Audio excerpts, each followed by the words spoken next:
प्रदेश जल कर्मचारी संघ जिला इकाई वाराणसी की एक आपातकालीन बैठक आज सिगरा स्थित सिस्टम स्टोर जल निगम के प्रांगण में आहूत की गई, जिसमें कर्मचारियों की विभिन्न समस्याओं को लेकर विचार विमर्श किया गया, जिसमें उत्तर प्रदेश जल निगम ग्रामीण के प्रबंधक निदेशक लखनऊ द्वारा 4141 फील्ड के अल्प वेतन भोगी कर्मचारियों को जो अपने सेवानिवृत्त होने पर माननीय न्यायालय में योजित मुकदमों की प्रभावी पैरवी करने तथा उनके सेवानिवृत्त देयकों वेतन निर्धारण गलत तरीके से करने का आदेश पारित कर दिया गया, जो कि 41 से आच्छादित कर्मचारियों की प्रकरण में माननीय उच्च न्यायालय से स्थगन आदेश पारित है। जल निगम के प्रबंधक निदेशक महोदय द्वारा कर्मचारियों के मानसिक रूप से परेशान किया जा रहा है तथा जल निगम नगरीय के कर्मचारियों को फरवरी 2023 से 19 जून 2023 तक वेतन पेंशन का भुगतान अभी तक नहीं किया गया है। बैठक में मुख्य रूप से जल कर्मचारी संघ जिला इकाई वाराणसी के जिला अध्यक्ष राजेश कुमार, प्रांतीय संयोजक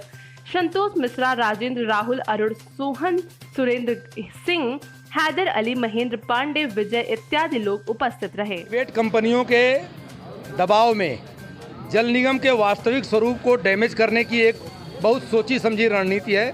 जिसमें उत्तर प्रदेश की जनता के सामने यह बात भेजने का प्रयास किया जा रहा है कि जल निगम के कार्मिक काम नहीं कर रहे हैं। साहब, किसी को अगर फरवरी से लेकर आज जून 19 है वेतन आप नहीं दोगे तो उसका मन काम में कितना लगेगा। तो मेरे या हम कर्मचारियों के दिमाग में एक बात यह भी आ रही है कि यह कुछ सोची समझी रणनीति के तहत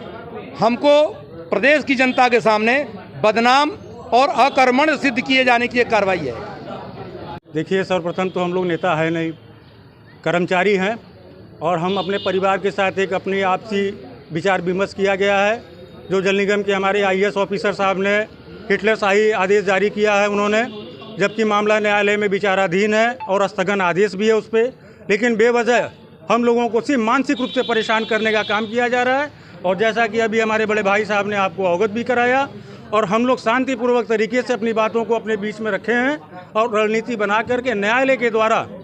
और माननीय मुख्यमंत्री जी के भी द्वारा हम चाहेंगे कि हम लोगों को न्याय मिले। और बस इन्हीं बातों को हम लोगों ने आज बैठक में रखी। साथ ही साथ एक निवेदन है आप लोगों के माध्यम से कि हमारे 4141 के जो अभी प्रकरण चल रहे हैं उसमें हमारे जल निगम का जो डिवाइड पार्ट है, जिसको ग्रामीण और नगरी के नाम से डिवाइड किया गया है, हमारे नगरी के तमाम कर्मचारियों को फरवरी माह से लेकर जून 2023 तक अभी तक वेतन का कहीं अता पता नहीं है, न पेंशन का पता है। महोदय, आप हमारी बातों को अपने चैनल के माध्यम से माननीय मुख्यमंत्री जी तक पहुंचाने का काम करें, जिससे कि हमारे प्रबंध निदेशक साहब हमारी तमाम परेशानियों को समझे और हम लोगों का वेतन, पेंशन और तमाम कर्मचारियों को समस्या का निजात दिलाएं।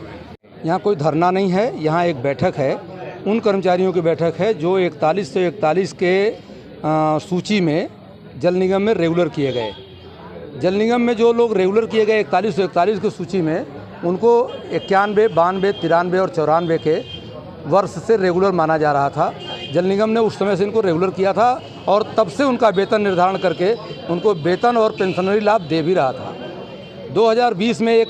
काला अध्याय शुरू हुआ कि जल निगम को 2 भागों में बांटने के साथ साथ जल निगम के उन पुराने कर्मचारियों को आदेश के निर्गमन तिथि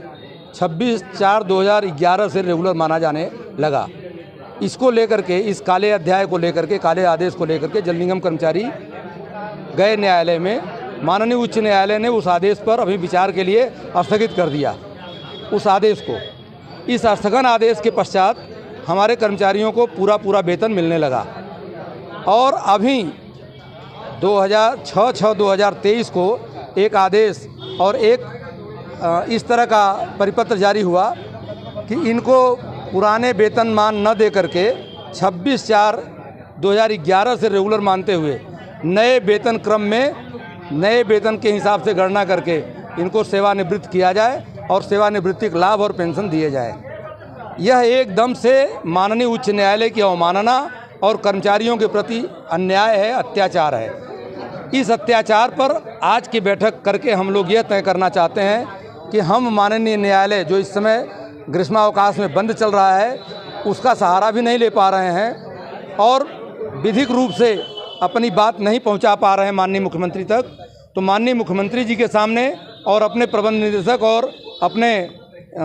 अध्यक्ष महोदय के सामने हम अपनी बात लेकर के कैसे जाएं, उसी विषय पर विचार करने के लिए हमारे 41 से 41 कर्मचारी आज यहाँ उपस्थित हैं।